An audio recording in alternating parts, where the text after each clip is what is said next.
الحمد لله رب العالمين، وصلى الله وسلم وبارك وأنعم على نبينا محمد وعلى آله وصحبه أجمعين، وبعد. فنحمد الله عز وجل أن وفقنا لهذا اللقاء لنتباحث عن صفات الدين الحق. تفضل يا شيخ، ترجم كل دقيقة أحسن. Ngayon kasama po natin ang ating bisita ngayon. Sabi po niya tayo, ating pasalamatan ang poong may kapalang Allah Subhanahu wa Ta'ala at tayo ay kanyang pinagbigyan na magkasama ngayong gabi para ating pag-aralan ang totoong relihiyon. Naam, Sheikh.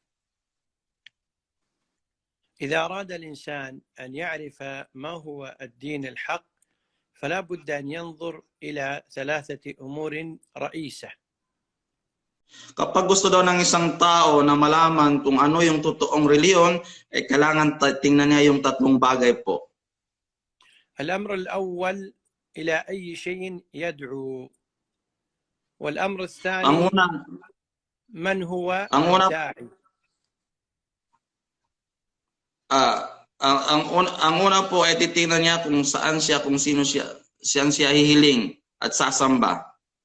الثاني شيخنا من هو شيخنا ما مشكلة. تفضل شيخنا. الأمر الثاني أن نعرف صفات الداعي إليه ومن هو.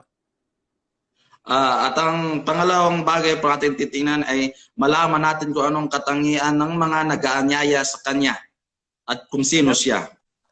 الأمر الثالث أن نعرف أهم سمات هذا الدين الحق. Pangatlong bagay po na ating dapat malaman ay ang malaman natin kung ano ang pinakamahalagang bagay na inaanyaya, inikayat sa atin ng relihiyong yan. فمن تأمل في هذه الأمور الثلاثة بتعقل فإنه يبعد العاطفة ويعرف بعقله إن شاء الله عز وجل الدين الحق. Kung sino man ang mag-iisip, pag-aaralan ng mabuti yung tatlong bagay na yun ay katotohanan na kanyang malalaman kung ano ang totoong relihiyon. وإذا أردنا أن ننظر مثلا إلى بعض الديانات فنجد مثلا أنها تدعو إلى عبادة مخلوقات مثلنا، فهل هذا يقبله العقلاء؟ Kung ating titingnan yung mga ibang relihiyon, ating pag-iisipan kung ano ang kahit inaanyaya ng mga ibang relihiyon, kung saan sila ay nag-aanyaya na sumamba sa isang nilalang lamang, ay mahirap pong tanggapin ng ating isipan na ating sambahin ang isang bagay na nilikha lamang.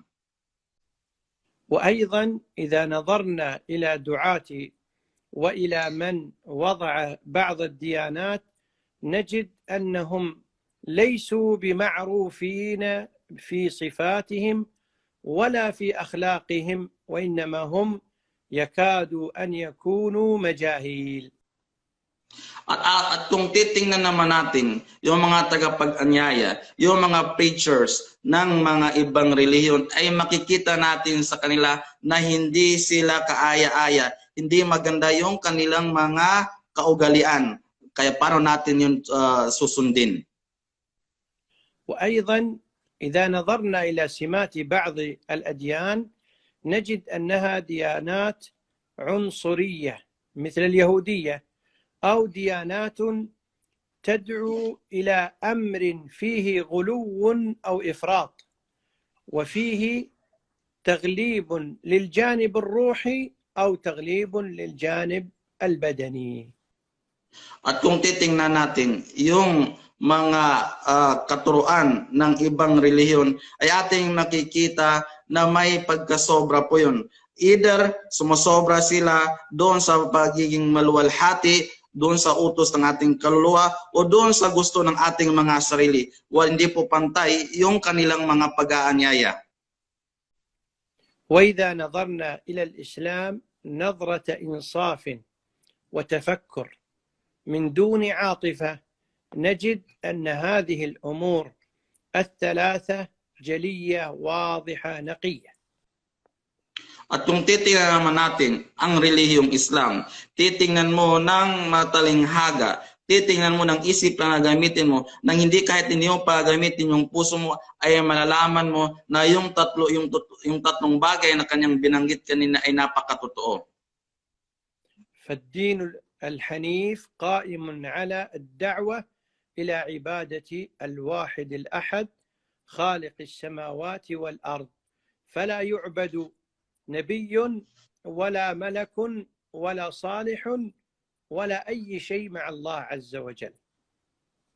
Ang totoong relihiyon ay nag-aanyaya lamang sa pagsamba ng isang Diyos lamang at hindi naghihikayat na sumamba sa isang propeta, sa isang nilalang o kahit ano pa dyan. Ang kanyang inaanyayahan lamang ay ang pagsamba sa nag-iisang lumikha ng langit at lupa at wala ng iba.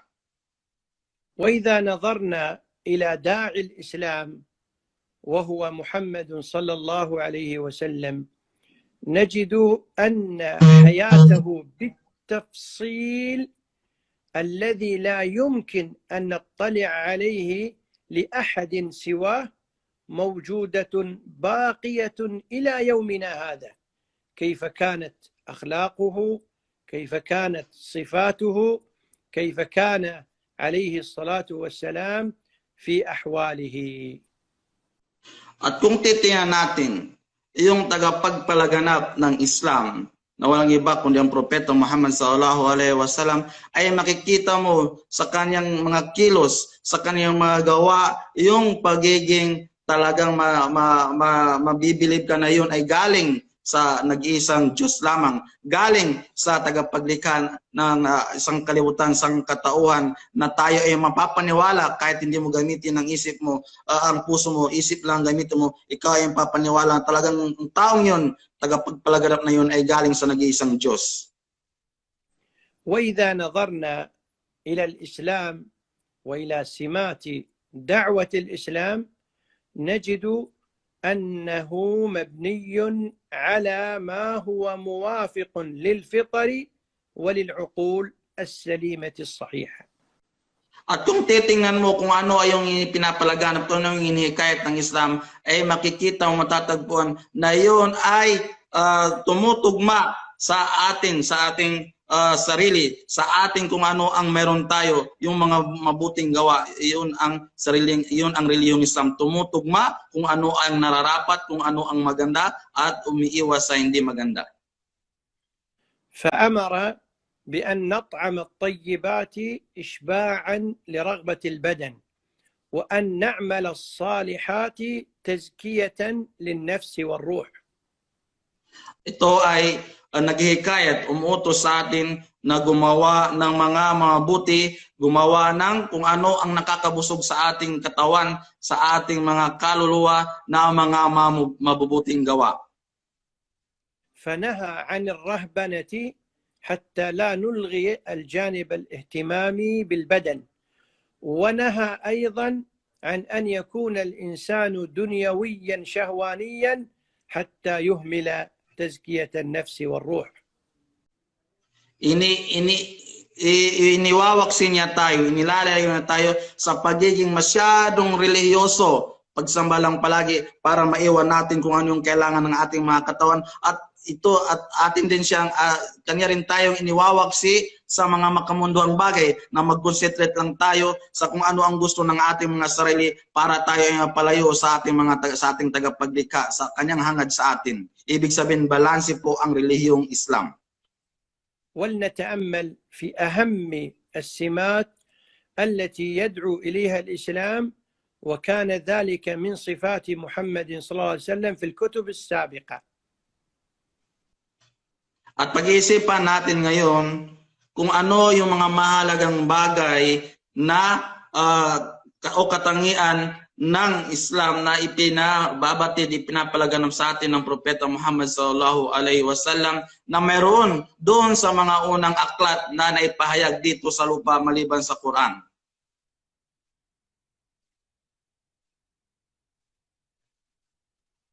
Siguro may tumatawag naman po sa kanya, kaya nawawala po yung kanyang signal.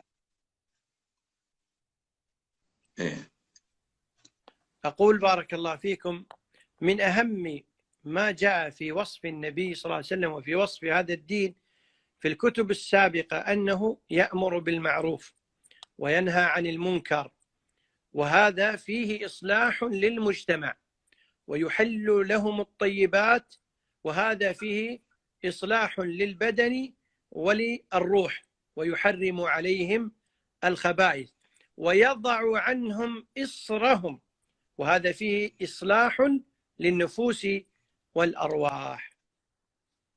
At ating banggitin yung pinakamahalagang katangian ng Propeta Muhammad sallallahu alaihi wasallam na mababasa rin natin sa mga unang aklat, maliban sa Quran, sa mga naunang sa inyo sa Biblia ninyo, na ang katangian yun ng Propeta Muhammad sallallahu alaihi wasallam ay siya ay nag-uutos ng kabutihan at nagbabawal ng mga masasama, at nag-uutos siya ng kung ano ang nararapat nating gawin sa ating pang-araw-araw na pamumuhay.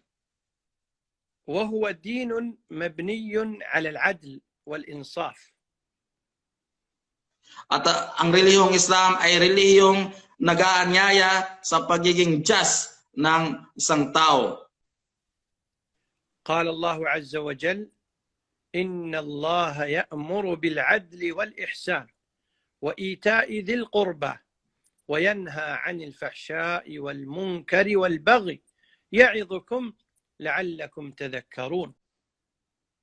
Ang relihiyong Islam ay nag-aanyaya sa pagiging pantay-pantay ng mga tao. Nag-aanyaya din siya ng magbigay tulong doon sa mga nangangailangan, doon sa mga kapamilya natin, at nag-aanyaya din sa paggawa ng kabutihan. وقال الله عز وجل يا أيها الذين آمنوا كونوا قوامين بالقسط أي بالعدل شهداء لله ولو على أنفسكم أو الوالدين والأقربين. Ang sabi ng Allah subhanahu wa ta'ala, o kayong mga nanampalataya, o kayong mga tao mananampalataya, tumayo kayo sa pagiging pantay, kahit ito ay laban sa ating mga sarili o sa kahit sino pa man. Kailangan itayo natin ang pagiging pantay, ang pagiging just natin. Hindi tayo pwedeng maging mandarambong dahil tayo ay kapamilya natin yung nasasagasahin. Hindi po. Dapat po kahit sarili mo o masakit pa sa iyo yung mga gagawin mo, importante ikaw ay nasa katwiran, ikaw ay nasa just, gawin mo yun. دين جعل الخلاص مبنيا على العلم والعمل، فليس هو مثل اليهودية التي تدعي أن الخلاص للسامية فقط، ولا هو مثل النصرانية تدعي أن من اعتقد أن المسيح هو المخلص يدخل الجنة، بل الدين الإسلامي مبناه على العلم والعمل. Ang relihiyong Islam ay relihiyong nag-aanyaya, nagsasabi na ang kaligtasan ay nakadepende sa kaalaman at sa gawa. Hindi tulad ng ibang relihiyon na nakadepende lamang kung yung sabi nila na kung sino ang malapit doon sa kusina ay siya ang malapit doon sa mga kain. Hindi tulad ng ibang relihiyon, tulad ng Yahudiya, tulad ng mga Diyos na nag-aanyaya, nagsasabi na kung sino lang ang malapit sa kanila doon sa manghid, ayun lang ang maililigtas. At hindi naman tulad ng mga Kristiyano na sabi nila kung sino daw yung nag-ano lang ng relihiyong Kristiyano, siya lang ang makakaligtas sa kapahamakan. وهذا من تمام العدل أن جعل الخلاص مبنيا على العمل، فليس الظالم وليس الفاسق يكون مثل الصالح والمتقي. At yun daw ang pinakamagandang ugali, na ang kaligtasan ay nakabase sa magagandang gawa. Hindi tulad ng ibang relihiyon na pantay-pantay o kahit anong gawin mo ay kahit ikaw ay masama ay pwede kang maligtas. Hindi. Ang relihiyong Islam ay nakadepende sa mabubuting gawa mo at yun ang iyong kaligtasan. ولم يجعل النجاة مرتبطة باللون ولا بالجنس ولا باللغة ولا بالبلد، وإنما النجاة مرتبطة بماذا؟ بالإيمان والتقوى والعمل الصالح. Ang relihiyong Islam, ginawa niya ang kaligtasan na hindi connected, walang kaugnayan ang kaligtasan ng tao sa kung anong kulay niya, kung anong tribo niya, kung anong kakayahan niya, kung saan siya galing na bansa. Kundi ang Islam o ang kaligtasan sa Islam ay ginawa niyang connected doon sa mabubuting gawa mo. Nakadepende sa takot mo sa Allah subhanahu wa ta'ala o paniniwala mo sa Kanya. Doon po nakadepende ang kaligtasan. Hindi po ito nakadepende sa kung anong kulay mo, kung ano ang bansa mo, kung ano ang katayuan mo. كان الناس في زمن النبي صلى الله عليه وسلم العرب لا يرون من سواهم شيئا، والروم لا يرون من سواهم شيئا، والفرس لا يرون من سواهم شيئا. فقال النبي صلى الله عليه وسلم: لا فضل لعربي على عجمي ولا لأبيض على أسود ولا لأحمر على أصفر إلا بالتقوى. كلكم من آدم وآدم من تراب. Nung bago pa dumating ang Islam, yung mga Arab, yung mga kababayan nating Arab, wala silang pakialam, napakaliit ng tingin nila sa hindi Arabo. Yung mga Romans, wala silang pakialam, napakaliit ng tingin nila sa hindi Romano. Yung mga Persian, wala rin silang kwenta, parang wala din sa kanila yung mga hindi Persian. Pero ang Islam, ang sabi ng Islam, walang kaibahan daw ng puti sa itim o kahit ano pa ang kulay mo. Ang nag-iisa, ang sa Islam, pante-pante po tayo at ang pinag-iibahan lang natin ay nakadepende sa paniniwala natin sa Allah subhanahu wa ta'ala, paniniwala natin sa ating tagapaglikha at hindi yun nakadepende kung anong lugar ka, kung ano ang kulay mo. Yun po ang relihiyong Islam. الناس ينظرون إلى المراتب وإلى المقادير فيتعاملون مع الوزراء ومع المسؤولين ومع أصحاب الأموال بطريقة ويتعاملون مع الفقراء بطريقة. أما الإسلام الدين الحق فإنه لا يفرق في القبول وفي الدرجات وفي الفضل إلا بالإيمان والعمل الصالح. Ang tao po ay tinitingnan ng tao, kung tao ang pagbabasihan po natin, ay tinitingnan ng tao kung ano ang kakayanan ng isang tao. Kung mayaman siya, maganda ang kanyang pakikitungo. Kung mahirap siya, iba ang kanyang pakikitungo. Ay ibig sabihin, yung paningin po ng tao o ang pakikipagsalamuhan ng tao sa kapwa-tao na ay nakadepende sa kanyang katayuan. Pero ang Islam, hindi po yun ang tinitingnan niya. Pantay-pantay po ang pakikisalamuhan ng Islam sa mga tao kahit ano pa man ang iyong katayuan sa buhay. لو نظرنا إلى بعض الكنائس نجد أن الأغنياء لهم أماكن خاصة في الكنيسة والفقراء في الخلف، بينما الناس في الصلاة في الإسلام يصف العربي بجانب الأعجمي والفقير بجانب الغني والمسكين بجانب المسؤول، وهذا كله من تمام عدله في التشريع. Kung titingnan natin yung mga ibang simbahan, maliban sa Islam, simbahan ng hindi Muslim, makikita mo, pagpasok mo na, yung mga mayaman ay may mga VIP seats. May mga nakalaang pwesto para doon sa mga mayaman. For example, nasa front yung mga mayaman, yung mga mahihirap ay nasa likod. Pero sa Islam, kung papasok ka sa mosque, sa simbahan ng isang Muslim, makikita mo na yung mayaman ay katabi niya ay isang mahirap. Yung walang gawain, yung worker lamang, yung katulong lamang, katabi niya ay isang malaking rangko. At yun ang napakaganda. At yun ang iniikayat ng Islam, ang pagiging pantay-pantay. وأيضا حتى بعد الممات في الديانات الأخرى نجد الفرق الكبير بين قبر وآخر. أما في الدين الإسلامي فقبر المسؤول مثل قبر الصغير وقبر المسكين مثل قبر الفقير لا يزاد فيه عن شبر.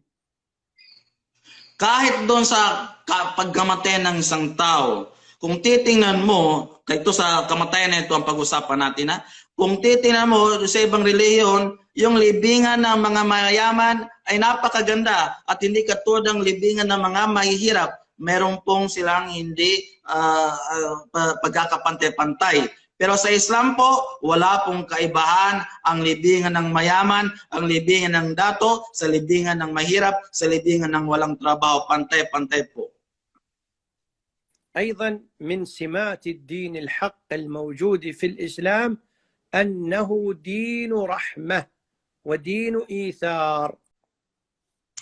At kasama sa napagandang katangian ng relihiyong Islam ay ang relihiyong Islam ay relihiyon ng pagmamahal. Relihiyon ng ithar. Ang ibig sabihin ng ithar ay iniuna mo yung kaibigan mo, yung iba kaysa sarili mo. ومن رحمته أنه لا يكره الناس على الدخول في الإسلام. At kasama sa pagmamahal ng relihiyong Islam, sa katangian yun ng Islam, ay hindi niya po pinipilit ang isang tao na pumasok sa relihiyong Islam. Kayo po, ang tao po ay kusang loob na papasok at hindi ito pipilitin ng Islam kung papasok o hindi ka pipilitin ng relihiyong Islam. Yun po ay kasama kabilang sa katangian ng Islam. ومن رحمته أننا نتعامل مع الكافر الذي لا يقاتلنا تعامل حسن الجوار وتعامل حسن القرابة، فلا نقطع الصلات بسبب اختلاف الديانات ما لم يكونوا مقاتلين للإسلام. At kabilang sa napakagandang katangian ng relihiyong Islam ay inuutusan tayo na makisalamuha tayo doon sa mga hindi Muslim na hindi naman tayo ginigera, hindi naman tayo inaaway ng pakikisalamuhang napakaganda. Ang Islam po ay pinagbabawal niya na pakitunguan mo ang hindi Muslim ng masama kung hindi ka naman niya inaaway. Ulitin ko, ang Islam ay nag-uutos ng pakikisalamuha kahit hindi ka man Muslim, kahit Kristiyano ka man. Kung sino ka man, importante hindi mo inaaway ang Islam, ikaw ay pakikitunguan ng relihiyong Islam na napakagandang pakikitungo. ولما كان الدين مبنيا على الرحمة لأنه من عند أرحم الراحمين الرحمن الرحيم، ونبيه الذي جاء به موصوف بنبي الرحمة صلى الله عليه وسلم. Dahil ang relihiyong Islam ay binukod sa pagmamahal na galing sa mapagmahal na Panginoon, ay ginawa rin niya ang kanyang tagapag-anyaya, tagapagpalaganap, ang Propeta Muhammad SAW na nagtatangi ng tinatawag na pagmamahal. ومن رحمته أنه تجاوز الرحمة حتى أوصل النبي صلى الله عليه وسلم أمرا عاما فقال ارحموا من في الأرض يرحمكم من في السماء. At kasama sa pagmamahal ng relihiyong Islam ay lumagpas po ang utos ng pagmamahal hanggang sa nasabi ng Propeta Muhammad sallallahu alaihi wasallam na mahalin ninyo ang sino mang nasa mundo, ang sino mang nasa kalupaan, dahil pag inyong minahal kung sino ang lahat ng nasa lupa, kayo ay mamahalin ng tagapagmahal natin ng Allah subhanahu wa ta'ala. ومن سمات الدين الحق أنه يضع لكل شيء قدرا ومنزلة، فلا نهضم أصحاب الحقوق حقوقهم ولا نرفع الأشياء عن مكانتها وقدرها. Kasama sa pagmamahal o katangian ng relihiyong Islam, tayo ay kanyang inuutusang na ilagay natin ang bawat isa sa rapat niyang kalagyan. Yung mababa, ilagay na natin siya doon sa kung ano ang katangian niya. Huwag natin ibababa. Yung nasa taas, nakakangat, hanggang doon lang kung ano ang kaya niya, huwag natin sobrahan kung ano ay yung kakaya niya. Ibig sabihin, kung ano ang katangian natin, kung anong meron tayo, doon tayo ilalagay ng relihiyong Islam. Hindi tayo bababa ng sobra, hindi tayo itataas ng sobra na lumalagpas sa ating kakayahan. فلا نقول كما قالت اليهود عن عيسى أنه كذاب عياذا بالله فجفوا معه، ولا نقول كما قالت النصارى عنه غلوا إنه ابن الله، وإنما نقول هو عبد الله ورسوله. Hindi po natin sasabihin kung ano yung sinabi ng mga Diyos sa kay propeta kay Hesus Kristo na sinasabi na si Hesus Kristo ay napakasinungaling. At hindi rin po natin susundin yung paniniwala ng mga Kristiyano na sumobra sa paningin nila kay Hesus Kristo. Kundi titingnan natin si Hesus Kristo, tatanggapin natin siya ng pananaw kung ano ang nilagay sa kanya ng Allah Subhanahu wa Ta'ala, at siya ay nilagay o ginawa lamang na isang propeta, isang alipin ng Allah Subhanahu wa Ta'ala, isang tagasunod, at hindi natin nalagpasan yun. Hindi natin gagawing mas mataas pa o hindi natin gagawing Diyos si Hesus Kristo, kasi hanggang doon lang ginawa ng Allah Subhanahu wa Ta'ala, ginawa lamang siyang alipin at propeta ng Allah lamang. ومن سمات الدين الحق مبناه على اليسر ومكنة العمل به، وهذا ما هو موجود في الإسلام. At kasama kabilang sa napakagandang katangian ng relihiyong Islam ay ito ay nagutos kung ano lamang yung kakayahan natin, yung madalian lamang. Hindi na tayo pinapahirapan. Kung anong kaya natin, yun ang inutos ng ating relihiyong Islam. فشهادة التوحيد الذي هو أصل الإسلام ميسر نطقه لكل أحد. Ang pagsasaksi mo, pagbanggit mo ng asyhadu an la ilaha illallah ay napakasimple lamang. Ito yun ang dahan ng pagpasok mo sa Islam. Napakadali lamang, hindi niya ginawang mahirap yun. Yun ay kasama sa katangian ng relihiyong Islam. Ang napakadali. والصلوات الخمس ميسرة، وإذا تعسر على الإنسان إيجاد شرط أو ركن انتقل إلى ما هو أيسر فيها. Yung pagsasagawa natin ng 5 beses, pagsamba natin ng 5 beses sa isang araw, napakadali lamang po yun sa isang araw. Ngayon, sabi pa ng sa relihiyong Islam, kung meron kang kondisyon doon o haligi doon sa pagsasagawa ng dasal na nahirapan ka, ay pwede kang transfer doon sa mas madali na option mo. وهي 5 صلوات لو زادت لانقطع الإنسان عن أمور دنياه، ولو نقصت لنقص حاجته إلى الله عز وجل. Ang pagdasal ng 5 beses, ang pagdasal sa Islam ay 5 beses lamang. Kung susobrahan mo, lalagpas ka sa kautusan ng Allah Subhanahu wa Ta'ala. Kung babawasan mo yung 5 beses na yon, ay nabawasan din ang koneksyon mo sa yung tagapaglikha. والزكاة جعلها الله على الأغنياء بقدر يسير في مقدورهم، وليس فيه عسر وصعوبة لأجل الفقراء والمساكين وحاجة المجتمع. At yung zaka o yung pagbibigay ng abuloy, tulong, giving alms, ay nakadepende po sa kakayahan ng tao. Hindi po inutusan ng relihiyong Islam na magpalabas ng zaka o magpalabas ng tulong pinansyal yung isang tao na lagpas sa kanyang kakayahan. Nakadepende po ang papalabas niya, ibibigay niyang zaka doon sa dami ng kanyang pera o kayamanan. وهي في أموال معينة في السنة مرة فلا عسر فيها. Ang zaka ay isang beses lamang sa isang taon at napakadali po yun. Hindi po pwedeng sumobra. وأما الصوم فهي في السنة شهر واحد وليس فيه مشقة. Samantala at ang pag-aayo naman ay isang buwan lang sa isang taon at napakadali po. Wala pong kahirap-hirap doon.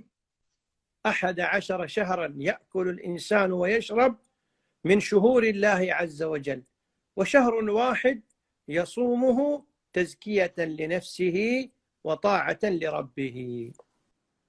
11 buwan kumakain ang isang tao at umiinom ang isang tao.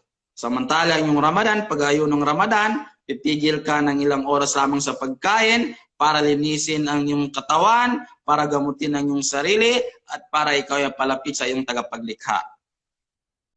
وأما الحج الذي هو الركن الخامس من أركان الإسلام فهو فرض مرة واحدة لمن قدر الوصول إلى أماكن الحج وشعائر الحج والكعبة.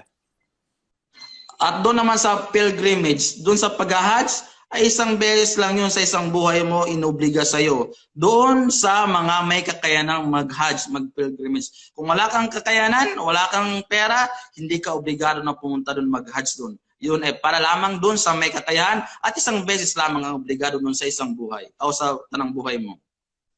من سمات الدين الحق أن لا يكون هناك واسطة بين الحق وبين الخلق، وهذا ما عليه الإسلام. فأي إنسان رجلا كان أو امرأة يستطيع أن يقول يا رب يا رب في أي وقت يريد. Kasama sa katangian ng Islam ay wala nang bridge. Diretso ka na manalangin, diretso ka na kukonekta doon sa iyong pinapanalangin, doon sa iyong tagapaglikha at hindi ka nalapit sa isang tao para ikaw ay kanyang panalangin. Ang tao sa Islam, ikaw ay diretso, direktahang mananalangin sa Diyos at hindi ka nadadaan kung sino pa man dyan. من سمات الدين الحق سهولته وفهمه، فالدين الإسلامي سهل الفهم سهل المأخذ، فأنت تعبد الله وحده لا شريك له بطريقة محمد صلى الله عليه وسلم، وما أيسر هذين الأمرين. Ang kasama sa katangian ng relihiyong Islam ay napakadali lamang itong intindihin. Sasambihin mo ng Allah subhanahu wa ta'ala, mananalangin ka sa Kanya, nang napakadali, nang naiintindihan mo. Sasambahin mo siya kung ano sa pamaraang ginawa ng Propeta Muhammad sallallahu alaihi wasallam. Napakadali po yun. من سمات الدين الحق بقاء مصدره نقيا كما أنزل من غير زيادة ولا نقصان. Kabilang sa katangian ng relihiyong Islam ay naka-permanent po siya. Yung original po niya mula sa pagpasok niya, pagdating niya dito sa mundo, hanggang sa paggulo ng mundo, kung ano yung origin niya, wala pong pagbabago. فاليهود اختلفوا في توراتهم وفيها عدة نسخ مختلفة، والنصارى اختلفوا في أناجيلهم وفيها أناجيل مختلفة، والبوذيين والهندوس اختلفوا في كتبهم. أما القرآن فهو اليوم موجود في مصاحفنا كما أنزل يوم أن كان النبي صلى الله عليه وسلم حيا. Yung ibang relihiyon, tulad ng Judaism, tulad ng mga Jews, tulad ng Kristiyano, ay nagkakagulo po sila dahil po yung sa mga Jews, yung Old Testament nila, meron pong mga ikhtilaf doon, meron pong mga hindi pagkakatugma ng mga bersikulo doon. Ganon din po sa Biblia ng New Testament, meron pong hindi pagkakatugma doon, meron din pong gulo doon. Sa ibang reliyon, sa Hinduism, sa Buddhism, makikita po natin doon sa mga aklat nila ay merong conflict. Hindi tulad ng sa relihiyong Islam na yung Quran ay kung paano ito ay binaba ng Allah subhanahu wa ta'ala ay ganun din ang makikita mo ngayon, wala pong pagbabago. Hindi tulad nung sa ibang relihiyon, doon sa ibang libro, doon sa ibang aklat na may mga pagbabago po. May mga confliction po. من سمات الدين الحق كماله وأنه تام ليس بحاجة إلى زيادات أصحاب العقول ولا إلى زيادات أصحاب التجارب.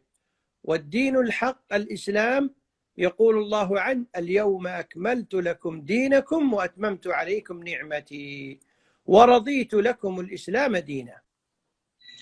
Ang relihiyong Islam po, kasama sa katangian ng relihiyong Islam, ay kumpleto na po.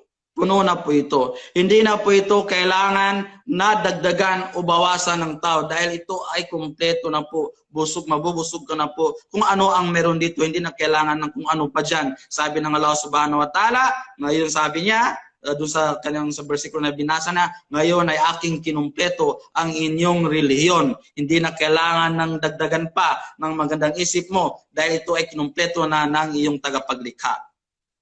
فلا تغيير ولا تبديل في الدين الحق، فالحق الثابت يبقى ثابتا لا يتغير. Ang totoo po sa reliyong Islam ay hindi mo na kailangan palitan, hindi mo na kailangan baguhin dahil ito ay steady na po yan.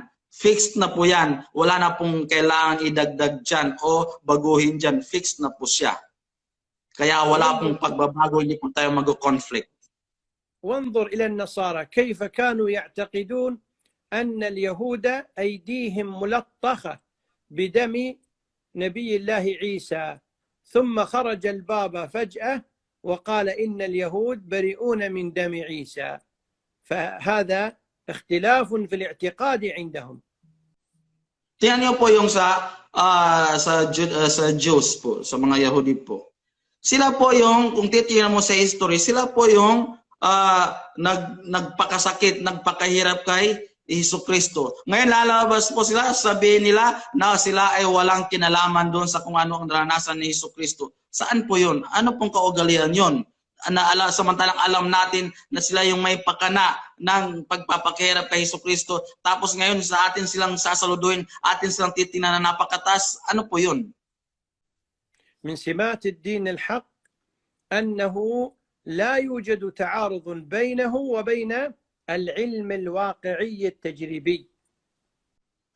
Kasama po sa katangian ng relihiyong Islam, wala po kayong makikita na confliction, pagsalungatan kung ano ang meron dito sa mundo at kung ano ang nakasadyan sa Quran o sa hadith ng Propeta Muhammad sallallahu alaihi wasallam. Wala pong confliction, wala pong kasalungatan kung ano ang nararamdaman natin, kung ano ang inaharap na natin at kung ano ang nakasaad doon sa aklat ng Islam. ونجد في القرآن الأمر بالتفكر والتعقل والتعلم، لأنه لا يمكن أن يكون بين العلم الواقعي الذي قدره الخالق وبين العلم المنزل الذي أنزله الله أي تناقض. Ang Islam po o ang Quran ay inutusan niya tayo na manaliksik, mag-aral, intindihin kung ano ang nakasadyan at ikumpara natin kung ano ang nangyayari dito sa labas, dito sa mundo, sa pang-araw-araw nating kabuhayan gawain. At yun ay hindi mo makikita, wala kang makikitang kasalungatan. Kasi kung ano ang nagaganap ngayon, yun ay nakasaad dyan sa Quran. Kung yun ay nakabase dyan sa Quran o sang-ayon dyan sa kung ano ang meron sa Quran.